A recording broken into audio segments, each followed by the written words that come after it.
Hello everyone, আমি নিবেদিতা। আজকে আবার একটা নতুন ব্লগ নিয়ে এসেছি। এখন পনিরটাকে কেটে নেব। 650 মতো পনির আছে, এটাকে কেটে নেব। মা, আমি, মাসি, আমরা সবাই বসছি, আড্ডা মারছি।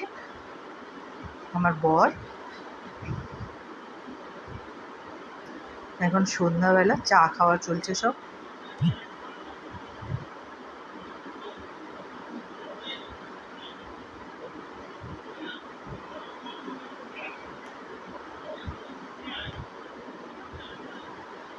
পনিরটাকে টুকরো টুকরো করে কেটে নিয়েছি। এবার কড়াইতে সাদা তেল দিয়েছি, এবার এগুলোকে ভেজে নেব।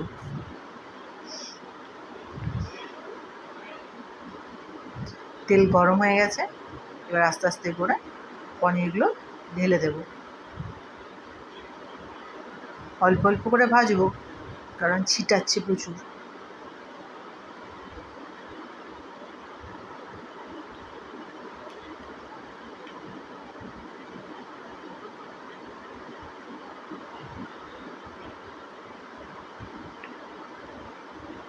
এভাবে সমস্ত পনিরগুলোকে একে একে করে ভেজে নেব। একটু লাল করব, বেশি আবার সাদাও রাখবো না।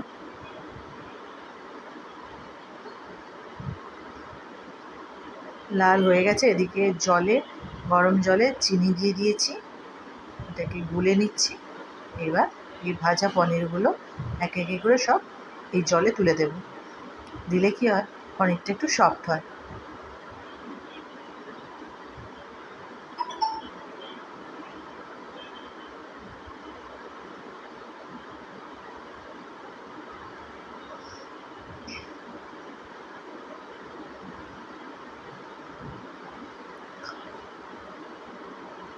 এইভাবে সমস্ত পনির ভেজে নেব।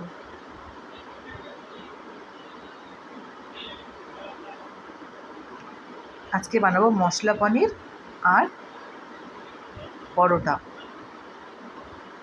পনিরগুলো ভেজে নিয়েছি, এবার দিয়ে দিচ্ছি আলুটাকেও একটু লাল করে ভেজে নেব।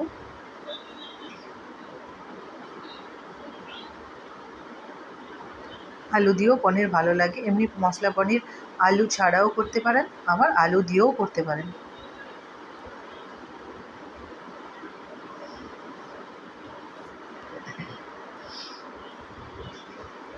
আলুগুলো প্রায় লাল লাল হয়ে ভেজে গেছে। এবার দেব কড়াইতে তেল। অর্ধেকটা রিফাইন আছে, এবার অর্ধেকটা দেব সর্ষের তেল। আপনারা গোটা গরম মশলা দিতে পারেন, আর আমি কিন্তু গুঁড়ো গরম মশলা দিয়েছি।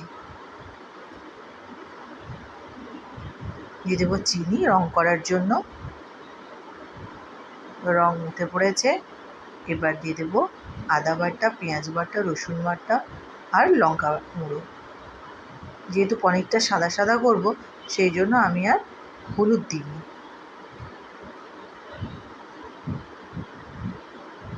এবার মশলাটাকে ভালো করে কষাবো।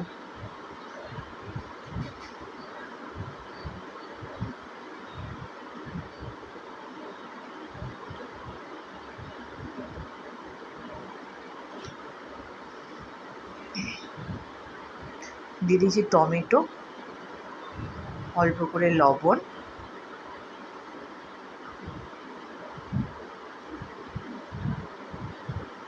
আপনারা তো জানেন আমি গোটা টমেটোই দিই, কেটে দিই না।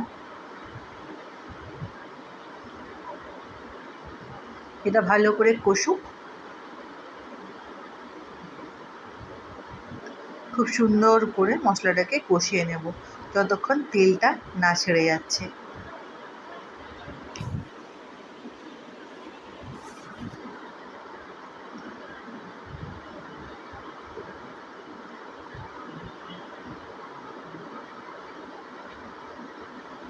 মশলাটা প্রায় হয়ে এসছে। এদিকে আমি চারমগজ আর কাজু বাদাম বেটে রেখেছি, সেটা দেবো এতে।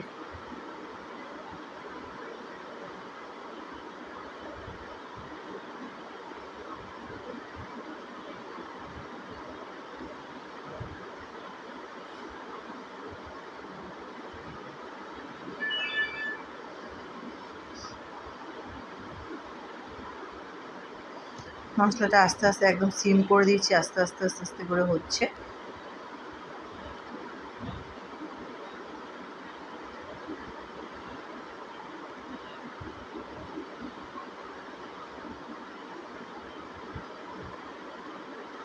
এটাকে আরেকটু নেড়ে দেব। দেখুন কি সুন্দরভাবে এবার ছেড়ে গেছে তেলটা। টমেটো সিদ্ধ হয়ে গেছে, পুরো ম্যাশ হয়ে গেছে মশলার সাথে।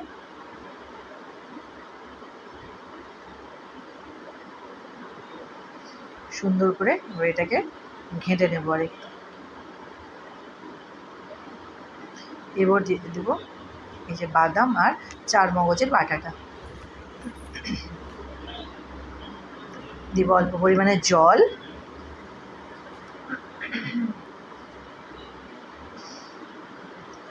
এবার এটাকে ভালো করে ফেটিয়ে নেব মশলার সাথে। এবার দিলাম আমুল দুধ, গরম জলে গুলে এতে ঢেলে দিলাম।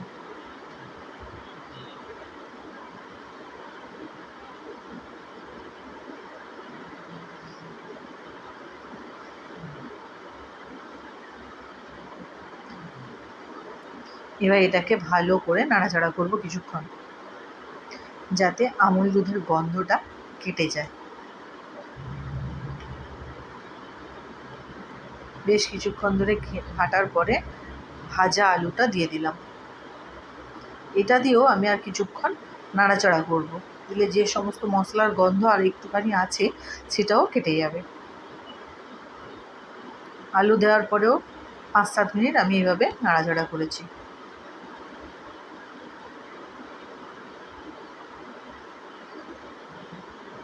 জিনিসটা ঠকঠকে হয়ে গেছে। এবার দেব পনির।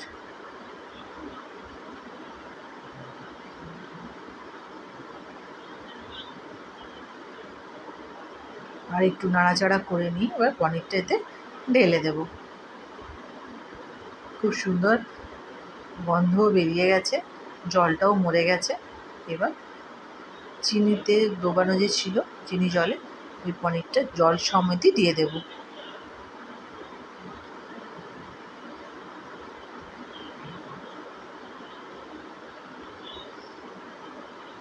এবার এটাকে একটু ভালো করে নাড়াচাড়া করে নেব।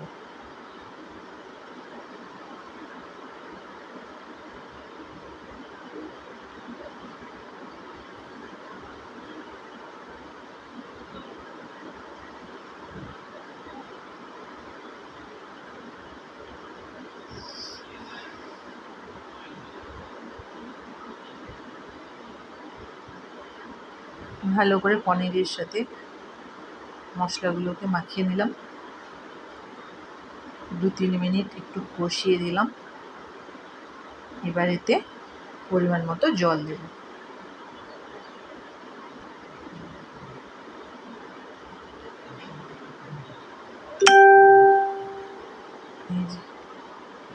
যেহেতু পরোটা দিয়ে খাওয়া হবে, বেশি জল রাখার দরকারই নেই,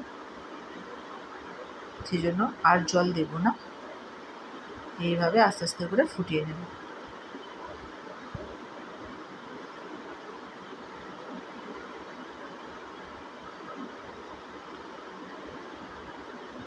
আমার রান্নাটা প্রায় কমপ্লিট হয়ে গেছে।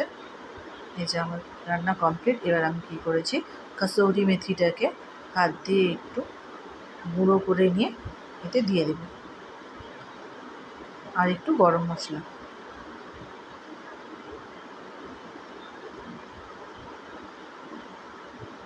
আপনারা চাইলে কসৌরি মেথির পরিবর্তে ধনেপাতাও দিতে পারেন।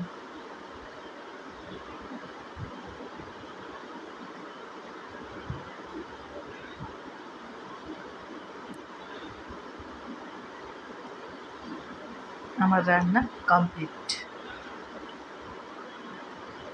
এই যে পরোটা, মিষ্টি আর পনিরের তরকারি নিয়ে খেতে বসে পড়েছি আমরা এবার।